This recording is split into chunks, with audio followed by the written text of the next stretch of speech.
Da pod morem granice ne postoje, to već 8. put ovdje u Savudriji dokazuju i pokazuju mali ronioci iz Hrvatske i Slovenije.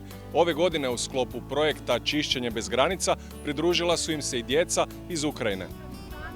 Ova ekološka akcija Čišćenje bez granica osim humanitarnog karaktera ima i svoj edukativan učinak s obzirom da djeca koja se ovdje nalaze 3 dana u kampu Veli Jože imaju priliku učiti o sigurnosnoj opremi, o sigurnosti na moru i pod morem i također uz same ronioce čistiti podmorje i na taj način učiti o izgradnji boljeg odnosa prema moru u budućnosti. Najprije na predavanjima, a poslije u praksi imali su priliku upoznati se s ronilačkom opremom.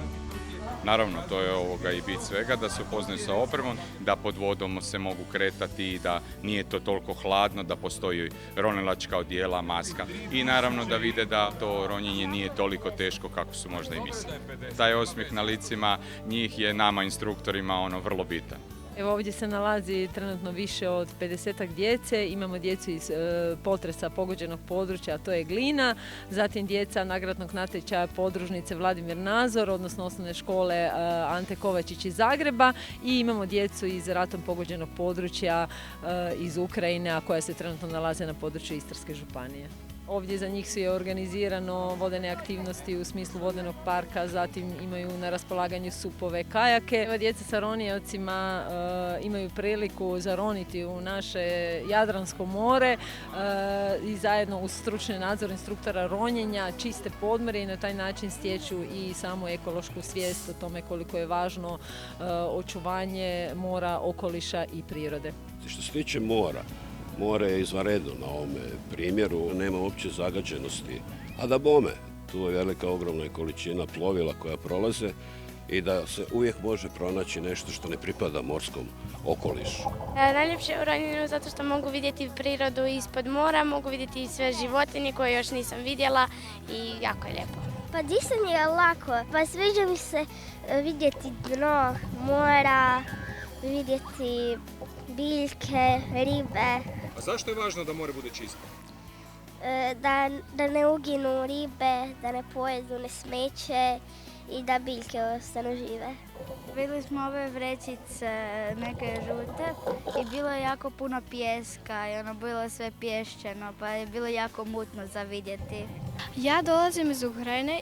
Meni se sviđa ovdje roniti i ispod vode jako je baš super. Dolazim iz Ukrajine, grad Brdjansk, to je poblizu Mariupola. Ja sam tražila smeće na dnu mora, neke boce, i to gume i bilo je jako zanimljivo.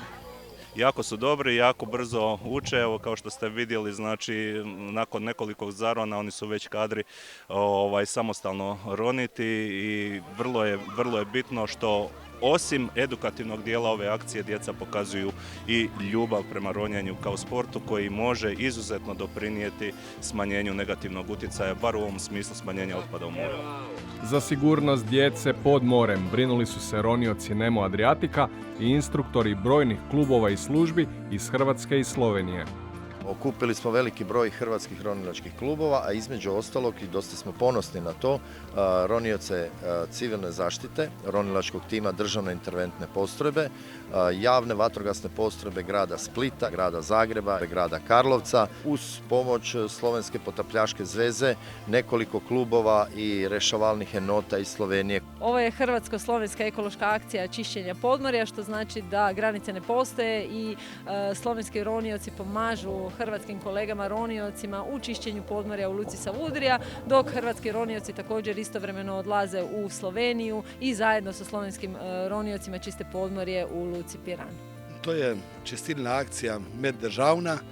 To je međudržavna akcija čišćenja u kojoj sudjeluju i ronioci iz Pirana. Čistimo morsko dno. Vidi se napredak u 8 godina provođenja akcije. Ljudi su sve više ekološki osviješteni i sve više vode brigu o podmorju, tako da je smeća vidno manje. U tih smo 8 godina toliko sve očistili da smo iz mora očistili državnu granicu koja nas je dijelila. Upravo to je i cilj akcije Čišćenje bez granica, jer manje je bitno čije je more, ali je vrlo bitno da i za buduće generacije ono ostane ovako lijepo i čisto.